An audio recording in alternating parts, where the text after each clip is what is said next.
Hey, what's up, folks? How's it going? This is Abhijit here, and welcome to DevOps Challenge Hub. So, let's start with today's interview question. Let me share my screen.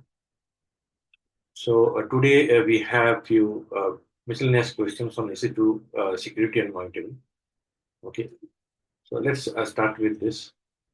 The first question is, how can you protect an EC2 instance from accidental termination? By mistake, someone should not terminate it. How do you do that?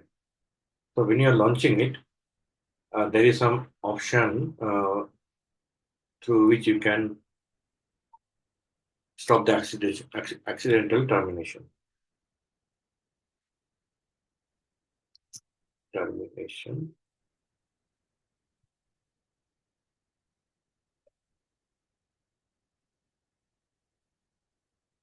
Yeah, termination protection.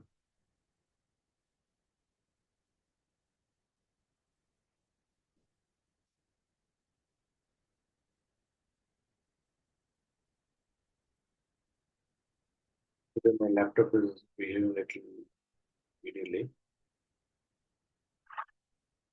Yeah, enable disable. You can enable the termination protection. And so if you enable that, enable termination protection when launching or by modifying instance settings. So accidental termination can be stopped.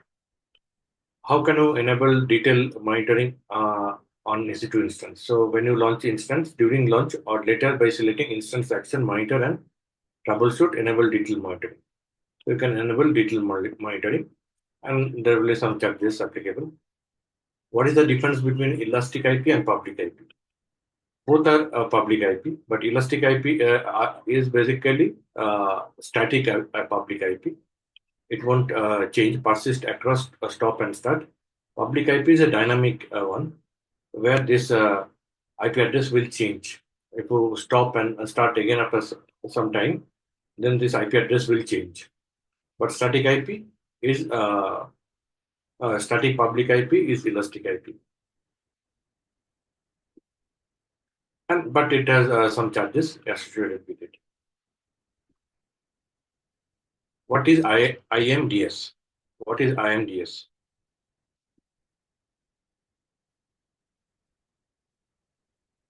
So IMDS is uh, instance metadata service version, instance metadata service version. So you can using some API call, you can get instance details, some information about the instance from EC2. Okay, from it's accessible from within the EC2 instance that allows instance to query for instance ID, type, region. From the within the instance, you can do that.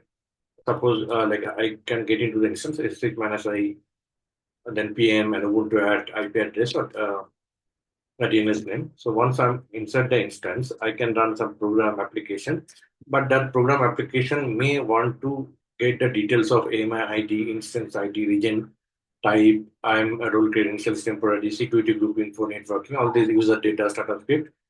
So that can be fetched using IMDS, IM instance metadata service version. So there are two versions. Old one is like not used now. It's unsecured, but IMDS2 introduces session-based access. It first we have to make a put request to get the token, and using that token, we need to get the details. So, for example, earlier we used to make a direct call to this call and page ID. This is the old one. This is the old one, but currently it won't work. If I try this, it won't work. It's not returning anything. But earlier it used to return instance ID. Now it won't work. Now what we have to do, we have to get the token first. So get the token, and once the token is available, then you can make a call. Then you make a call, then you got the instance ID. See, this is the instance ID. I-068 something. This is the instance ID. So this is required by application running on this EC2 instance.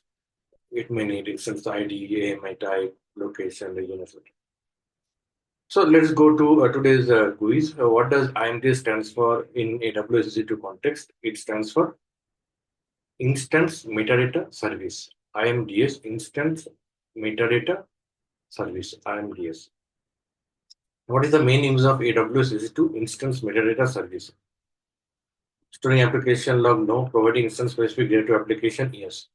Providing instance specific data to application. So instance specific some data, instance ID, MIID, etc. It provides to application. What is the benefit of IMDS version 2 or version 1? IMDS version 1 is more secure. It allows metadata to be accessed publicly. It increases bandwidth, for instance. It uses session-based tokens to improve security. The answer is C. It uses session-based token to improve security. So it's more secure. It's used session-based tokens to improve security.